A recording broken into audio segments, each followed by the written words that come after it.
How to know iPhone battery boosted or not. Check iPhone battery boost. In this video, I'll show you how to know if your iPhone battery is boosted or not. So to get started, go ahead and open settings on your iPhone. So look for settings on your iPhone device. And then from here, go ahead and click on battery. So you'll find it below cellular. And then from here, go ahead and click on battery health and charging.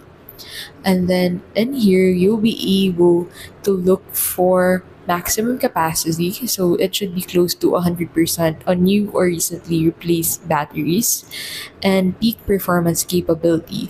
If it says your battery is currently supporting normal peak performance, that's good. Service message: if you see important battery message or unknown part, the battery may be non-genuine or replaced. Now, you should also watch out for red flags. So, battery health drops rapidly after purchase. That is a red flag. No Apple service history, but battery shows 100%. And iOS does not recognize the battery as genuine.